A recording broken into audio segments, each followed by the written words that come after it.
बिस्मिल्लाहिर्रहमानिर्रहीम। अस्सलाम वालेकुम नाज़रीन, आप देख रहे हैं प्रोग्राम अंदर की बात फयाज़ राजा के साथ और आप देखते हैं मुझे मेरे यूट्यूब चैनल और फेसबुक पेज के ऊपर। दोस्तों, इलेक्शन कमीशन ऑफ पाकिस्तान की जानिब से इलेक्ट्रॉनिक वोटिंग मशीन के हवाले से एक इंतहाई अहम ऐलान किया गया है, जिसके बाद पाकिस्तान तहरीक इंसाफ की हुकूमत ने एक बड़ा फैसला किया है इलेक्शन कमीशन के मुतालिक। उस हवाले से तफसीलात से आपको आगाह करेंगे और इसके साथ साथ आपको बताएंगे कि कराची में होने वाले पीडीएम जलसे के दौरान कैसे पीडीएम का जलसा जो भी होना है उस जलसे से पहले ही कैसे पीडीएम को लेने के देने पड़ गए हैं, क्या ताज़ा तरीन अपडेट्स हैं वहाँ की, वो तफसीलात आपके सामने रखेंगे। सबसे पहले बड़ी खबर, breaking news. Election commission of Pakistan की जानिब से इलेक्ट्रॉनिक वोटिंग मशीन के हवाले से जो है कुछ खबरें आई थी पहले ज़राए के हवाले से कि इलेक्शन कमीशन ऑफ पाकिस्तान की जानिब से वोटिंग जो इलेक्ट्रॉनिक वोटिंग मशीन है उस पर तहफ़्फ़ुज़ात का इज़हार किया गया है और हुकूमत को यह कहा गया है कि यह काबिल इस्तेमाल नहीं है। और यह भी कहा गया बाज़ राय की जानिब से कि इलेक्शन कमीशन ने आइंदा आम इंतखाबात में जो है वो ईवीएम मशीन इस्तेमाल करने का जो मामला है उसको उन्होंने मुस्तरद कर दिया है और कहा है कि इलेक्ट्रॉनिक वोटिंग मशीन जो है वो काबिल भरोसा और काबिल इस्तेमाल नहीं हो सकती 2023 के इलेक्शन में। लेकिन इन अफवाहों के बाद, इन खबरों के बाद, इन फेक न्यूज़ के बाद एक इंतहाई अहम तरीन ऐलान सामने आया है इलेक्शन कमीशन ऑफ पाकिस्तान की जानिब से और वो ऐलान ये है कि इलेक्ट्रॉनिक वोटिंग मशीन अगर सूदमंद साबित हुई तो ज़रूर उसका इस्तेमाल होगा। ये बड़ी खबर है और एक किस्म का पूरा सिनेरियो जो है वो चेंज होकर रह गया है और उसके बाद पाकिस्तान तहरीक इंसाफ की हुकूमत ने भी बड़ा ऐलान किया है। उसकी तफसीलात आपके सामने रखते हैं। पहले इस खबर की तफसीलात आपको बताएं कि इलेक्शन कमीशन ऑफ पाकिस्तान ने इलेक्ट्रॉनिक वोटिंग मशीनों पर अदम एतमाद से मुतल्लिक खबरों की मुकम्मल तौर पर जो है वो तरदीद कर दी है और कहा है कि ये खबरें हकायक पर मबनी नहीं हैं। अगर इलेक्ट्रॉनिक वोटिंग मशीन सूदमंद साबित होती है तो इलेक्शन कमीशन ज़रूर इसका इस्तेमाल करेगा। और ज़राए ने यह बात कन्फर्म की है कि उन्होंने ये कहा है कि अगर तमाम स्टेक होल्डर्स इसके ऊपर मुत्तफिक होते हैं, अगर हुकूमत के साथ साथ अपोजिशन और दीगर सियासी जमातें भी इसको मान लेती हैं तो हमें किसी किस्म का कोई एतराज़ नहीं है। सूदमंद अगर ये साबित होती है तो ज़रूर इसका इस्तेमाल किया जाएगा। और इस पर इलेक्शन कमीशन ने यह भी जो है वो कहा है, वाज़ेह किया है कि इलेक्शन कमीशन इलेक्ट्रॉनिक वोटिंग मशीनों पर टेक्निकल एवेल्यूएशन कमेटी पहले ही तश्कील दे चुका है और ये खसूसी कमेटी सारे मामले का जायज़ा ले रही है और मज़कूरा कमेटी वजारत साइंस के साथ मिलकर इलेक्ट्रॉनिक वोटिंग मशीन पर बाहमी मुशावरत कर रही है। और अगर आने वाले दिनों में तकनीकी तजादात दूर कर लिए जाएं, कमेटी में बामी इत्तफाक राय से कोई हल निकल आए तो इलेक्शन कमीशन फिर वोटिंग मशीन के इस्तेमाल के हक में है। यह है क्रक्स इस खबर का कि इलेक्शन कमीशन ऑफ पाकिस्तान, जिसके मुतल्लिक अब तक ये कहा जा रहा था, कॉलमिस्ट कॉलम लिख रहे थे, जो प्रोपेगेंडिस्ट हैं मुस्लिम लीग नवाज़ के, वो अपने वीलॉग्स कर रहे थे, वीडियोज़ बना रहे थे, फेक न्यूज़ झूठी खबरें फैला रहे थे कि इलेक्शन कमीशन इंटरेस्टेड नहीं है। अब इलेक्शन कमीशन ने कहा है कि वोटिंग मशीन के इस्तेमाल के हक में है इलेक्शन कमीशन अगर बाहमी इत्तफाक राय से कोई इसका हल निकलता है, क्योंकि इलेक्शन कमीशन साफ, शफाफ और मुनसिफाना इंतखाबात पर मुकम्मल यकीन रखता है और अगर ये सूदमंद तजर्बा साबित हुआ तो फिर ज़रूर इसे जो है वो अडाप्ट कर लिया जाएगा। इसके बाद जो बड़ा फैसला किया गया हुकूमत पाकिस्तान की जानिब से वो ये है कि इलेक्शन कमीशन को फंडिंग का मामला दरपेश है। इन दिनों लोकल बॉडीज़ कैंटोनमेंट बोर्ड के इलेक्शन भी करवाने हैं और इसके साथ साथ दीगर भी मामलात हैं, चाहे वो उनकी अपनी बजटिंग का मामला हो, इसके साथ साथ इलेक्ट्रॉनिक वोटिंग मशीन का मामलात हो, या आइंदा आने वाले इंतखाबात की तैयारियां हों, या चारों सूबों के अंदर होने वाले लोकल बॉडीज़ के इलेक्शन हों। उस हवाले से हुकूमत पाकिस्तान ने यह फैसला किया है कि फिल फोर जो फंड है वो जो इलेक्शन कमीशन की जानिब से वजारत ख़जाना के साथ राब्ता किया गया था, वो फंड जो है वो जारी किए जा रहे हैं। इसके साथ साथ हुकूमत पाकिस्तान की जानिब से, इस हुकूमत की जानिब से ये भी यकीन दहानी कराई गई है हमारे ज़राए के मुताबिक इलेक्शन कमीशन ऑफ पाकिस्तान को कि एक दरीना मुतालबा है गुज़श्ता 8 से 10 बरसों में इलेक्शन कमीशन ऑफ पाकिस्तान का, गैर जानिबदार माहिरीन का, इंतखाबी माहिरीन का, कि इलेक्शन कमीशन ऑफ पाकिस्तान को फाइनेंशियल ऑटोनोमस यानी कि मालियाती खुद मुख्तारी दी जाए ताकि वह हुकूमत के ऊपर डिपेंड ना करे और अपने बजट को खुद जनरेट करे, अपने बजट से जो है वो खुद से जो है वो फैसले ले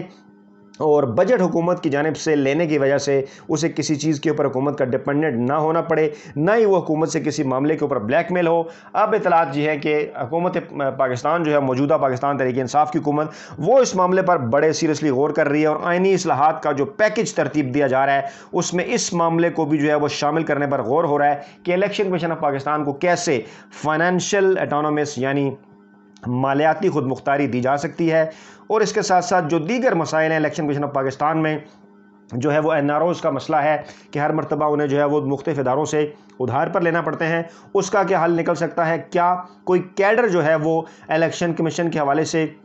اس کے ملازمین کے حوالے سے متعارف کروایا جا سکتا ہے، جیسے انڈیا کے اندر ہے کہ ایک مخصوص کیڈر ہے بنا دیا گیا ہے، ان کے مقابلے کے امتحان میں جو لوگ پاس کرتے ہیں وہ الیکشن کمیشن آف انڈیا کو جوائن کر لیتے ہیں؟ کیا پاکستان میں بھی اس قسم کا کوئی معاملہ ممکن ہے؟ اور اگر ممکن ہوا تو اس کے اوپر جو ہے وہ ضرور عمل کیا جائے گا۔ دوسری جانب جناب پاکستان ڈیموکریٹک موومنٹ جو اپنے دوسرے فیز میں ہے، پاکستان تحریک انصاف کی حکومت کے خلاف احتجاج کے، اور دوسرے فیز میں ان کا ایک جو ہے وہ سوات کے اندر جلسہ ہوا 14 اگست کے آس پاس، انہوں نے اسلام آباد آنا تھا لیکن اس کو انہوں نے کینسل کر دیا نامعلوم وجوہات کی بنا پر، اور مسلم لیگ نواز میں سے مریم نواز اب پیچھے ہیں، شہباز شریف اب آگے ہیں، وہ PDM کے جلسوں میں شرکت کر رہے ہیں مولانا فضل الرحمان کے ساتھ، اور پاکستان پیپلز پارٹی اور عوامی نیشنل پارٹی کہیں دور، بہت دور جو ہے وہ رہ چکی ہیں اور لینے کے دینے پڑ گئے ہیں کراچی کے اندر پاکستان ڈیموکریٹک موومنٹ کے یہ جو جلسہ گاہ ہے، یہ جو جلسہ ہے اس کو بھرنے کے لیے، کیونکہ کراچی میں انہوں نے پاور شو کا اعلان تو کر دیا، خبریں بھی لگوا لیں کہ اپوزیشن اتحاد آج باغ جناح میں پاور شو کے لیے تیار ہے، اور شہباز شریف جو ہے وہ جلسے کی کامیابی کے لیے بڑے پر امید ہیں۔ انہوں نے پیر پگاڑا اور سبکت اللہ شاہ سے، جو پیر پگاڑا ہے پیر سبکت اللہ شاہ، ان سے انہوں نے ملاقات کی، ان کی والدہ اور اہلیہ کے وفات پر انہوں نے تعزیت کی، اور پھر انہوں نے جو میڈیا سے بات کی شہباز شریف نے، انہوں نے یہ کہا کہ جناب ایک کامیاب شو جو ہے وہ ثابت ہوگا، لیکن جو اطلاعات ہیں وہاں سے، جو جلسہ گاہ سے اطلاعات ہیں، جو ہماری ساتھی دوست یوٹیوبرز جو ہیں وہ وہاں پر موجود ہیں، وہ جو ان کی اطلاعات ہیں وہ یہ بتا رہے ہیں کہ جلسہ گاہ کو بھرنا اس وقت پاکستان ڈیموکریٹک موومنٹ کے لیے ایک بہت بڑا مسئلہ بنا ہوا ہے، کیونکہ اس سے پہلے جب کراچی جلسہ جو گزشتہ سال ہوا، جس میں جو ہے وہ پاکستان پیپلز پارٹی اور عوامی نیشنل پارٹی نے بھی شمولیت اختیار کی تھی، کیونکہ وہ دونوں سیاسی جماعتیں شامل تھی PDM کے اندر، ان کا بڑا امپیکٹ ہے، کیونکہ عوامی نیشنل پارٹی جو ہے وہ وہاں کراچی کے اندر پختونوں کی جماعت ہے، اور بڑی ایک جو ہے وہ اچھی تعداد کے اندر جو ہے پختون وہاں پر موجود ہیں، وہ جلسہ گاہ کے اندر آئے تھے گزشتہ جلسے میں۔ پھر ڈیفینیٹلی سندھ میں کیونکہ پیپلز پارٹی کی حکومت ہے تو پیپلز پارٹی بھی جو ہے وہ اپنے کارکنان کو لے کر آئی تھی، اور ایک نسبتاً بہتر جلسے کا جو تاثر ہے، اتنا اچھا تاثر لاہور میں مسلم لیگ نواز PDM کے جلسے میں قائم نہیں کر سکی تھی جتنا پیپلز پارٹی نے کراچی کے جلسے میں قائم کر لیا تھا، اور وہاں پہ کچھ تقریریں بھی ایسی ہوئی تھیں کہ انہیں زیادہ ہائپ بھی مل گئی تھی اور زیادہ عرصے تک جو ہے وہ میڈیا کے اوپر ڈسکس کیا جاتا رہا وہ جلسہ۔ لیکن اس مرتبہ لینے کے دینے پڑ گئے ہیں جناب۔ جو تازہ ترین اطلاعات ہیں جو آپ تک ہم پہنچا رہے ہیں وہ یہ ہیں کہ پیپلز پارٹی اور عوامی نیشنل پارٹی کے بغیر اس وقت باغ جناح کو بھرنا، اس پاور شو کو، جس کو انہوں نے پاور شو کا نام دیا ہے، اس پاور شو کو کامیاب بنانا PDM کے لیے ایک بہت بڑا مسئلہ بن چکا ہے۔ اور شہباز شریف جناب یہ بات بھی کر رہے ہیں، انہوں نے یہ کہنا ہے کہ پنجاب کے اندر جو اختلافات کی خبریں ہیں وہ مفروضہ ہے، ہمارے ہاں جو ہے وہ مسلم لیگ نواز کے اندر جو ہے وہ اس معاملے پر کوئی اختلاف نہیں ہے پنجاب میں تبدیلی کے معاملے پر، اور یہ بالکل مفروضہ ہے۔ اور صافی نے جب ان سے یہ سوال کیا کہ پیپلز پارٹی سمجھتی ہے کہ پنجاب میں تبدیلی کے لیے آپ اور حمزہ راضی ہیں، مریم اور نواز راضی نہیں ہیں، تو انہوں نے کہا کہ پنجاب میں تبدیلی کے معاملے پر شریف خاندان میں اختلاف کی بات مفروضے کے سوا کچھ نہیں ہے، PDM کا کارواں آگے بڑھتا رہے گا۔ PDM کے کارواں کی انہوں نے بات کی تو بات ہم کر لیتے ہیں جناب۔ جو ہے وہ جو PDM کے سربراہ ہیں مولانا فضل الرحمان، انہوں نے پیپلز پارٹی کے حوالے سے بات کی ہے کہ پیپلز پارٹی کا معاملہ اب قصہ پاری نہ بن چکا ہے، اس کے اوپر بات نہ کریں ان سے، کیونکہ اکثر سوالات ہوتے ہیں پیپلز پارٹی کے حوالے سے PDM میں واپس لائے جانے کے حوالے سے، تو وہ کہتے ہیں کہ اس کا ذکر تک نہ کریں۔ اجلاس کے بعد انہوں نے جو میڈیا سے گفتگو کی، انہوں نے کہا کہ اب جو ہے وہ ماضی کا قصہ ہے۔ پھر انہوں نے الیکٹرانک ووٹنگ مشین کو مسترد کیا اور کہا یہ ووٹ چوری کا منصوبہ ہے۔ پھر انہوں نے جو ہے وہ میڈیا ڈیولپمنٹ اتھارٹی کے بل کا جو قیام ہے اس کو انہوں نے مسترد کیا کہ جناب ہم اس کو نہیں تسلیم کرتے، یعنی کہ وہ بالکل ڈینائل کے اندر ہیں تمام تر چیزوں کے اوپر۔ پھر انہوں نے کہا کہ PDM وکلا کی جدوجہد میں بھی شامل ہوگی، مکمل طور پر کنفیوز ہیں۔ پھر وہ کہنے لگے کہ صحافیوں کے ساتھ بھی شامل ہوگی، اور اس قسم کی باتیں وہ کر رہے ہیں۔ اور پھر وہ یہ کہہ رہے ہیں کہ PDM کے جلسوں کا ایک جال بچائیں گے پورے ملک کے اندر، حکومت کی 3 سالہ کارکردگی پر وائٹ پیپر پیش کریں گے۔ تو جناب مولانا صاحب آپ اب وائٹ پیپر پیش کرنے پر آ گئے ہیں۔ آپ تو گزشتہ 2 برسوں سے جو ہے وہ اپنے جلسے جلوسوں کے ذریعے حکومت کو گرانے کا دعویٰ کرتے ہیں، اور اس مرتبہ بھی آپ یہی دعویٰ جو ہے وہ لے کر سامنے آئے تھے کہ PDM جو ہے وہ حکومت گرا رہی ہے، لیکن آپ تو وائٹ پیپر شائع کر رہے ہیں۔ اس کا مطلب ہے کہ اگلے 2 سال بھی پاکستان تحریک انصاف ہی کی حکومت ہے، اور PDM ایک مرتبہ پھر مکمل طور پر ناکامی کے گڑھے میں گرتی ہوئی نظر آ رہی ہے۔ اپنا بہت خیال رکھیے گا، دعاؤں میں یاد رکھیے گا۔ نئی ویڈیو کے ساتھ جلد آپ کی خدمت میں حاضر ہوتے ہیں۔ اللہ نے کے بعد۔